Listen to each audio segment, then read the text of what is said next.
ఆందోళనకరమైన అంశం. సార్ ఢిల్లీలో రేవంత్ టీ పాలిటిక్స్పై ఫైట్.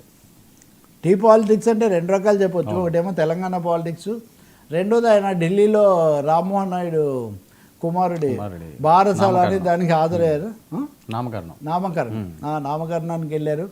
చాలా ఆసక్తికరంగా ఆ ఫోటోను కొన్ని పత్రికలు ప్రచురించాయి. అక్కడ రామచంద్రరావు కాదు, మాధవ్ బీజేపీ మాధవ్, రమేష్, ఈయన వీళ్ళందరూ ఉన్నారు. సో ఒకే ఫంక్షన్స్లో కలవడాలు, కరచాలనాలు పెద్ద తప్పు కాదు అని మనం అనుకోవచ్చు.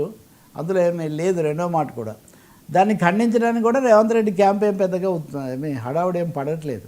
కానీ కాంగ్రెస్ పార్టీలో సాగుతున్న తీవ్రమైన ఘర్షణల మధ్యలో నిన్ననే ఆయన ఢిల్లీలో అధిష్టానాన్ని కూడా కలుసుకున్నారు.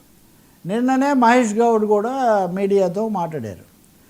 ఆయన ఏమన్నారంటే అధిష్టానం చాలా జాగ్రత్తగా పరిశీలిస్తుంది తెలంగాణ రాజకీయాలను, పరిణామాలను అని. Everybody is under high command's watch అన్నాడు. ప్రతి వాళ్ళు కూడా హైకమాండ్ నిఘా నేత్రం కింద ఉన్నారు, ఇంక్లూడింగ్ మినిస్టర్స్ అన్నాడు. Including ministers.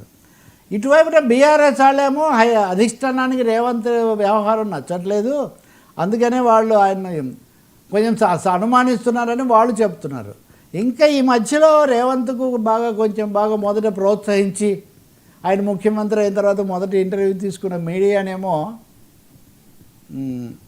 రేవంత్ చాలా కోపంగా ఉన్నాడు మంత్రుల మీద, ఇవన్నీ ఇలా మాట్లాడతారా ఇట్లాంటివి అని చెప్పి వాళ్ళు రాస్తున్నారు.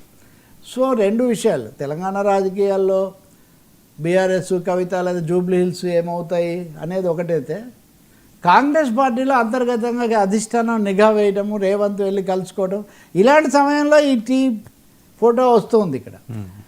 కాబట్టి అందరితో సత్సంబంధాలు కలిగి ఉంటున్నాడు ఆయన. గతంలో కూడా వీళ్ళే ఒకటి రాశారు, దాదాపు హైకమాండ్ సవాల్ చేసినంత స్థాయిలో ఆయన మాట్లాడాడు. అవసరమైతే నాకు అందరితో సంబంధాలు ఉన్నాయనే మెసేజ్ కూడా ఆయన ఇచ్చాడని. కాబట్టి తెలంగాణ రాజకీయాలు చాలా ఇంట్రెస్టింగ్ మలుపులు తిరిగేటట్టుగా కనిపిస్తున్నాయి.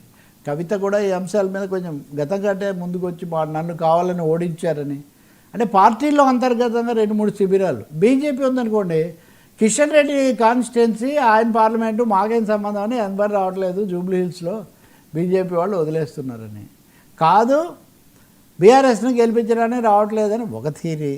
సో ఒక్కొక్క పార్టీల మధ్య ఘర్షణ ఒకటైతే, పార్టీల మధ్య ఘర్షణ అన్నది ఇంకొకటిగా తెలంగాణ రాజకీయాలు నడుస్తున్నాయి.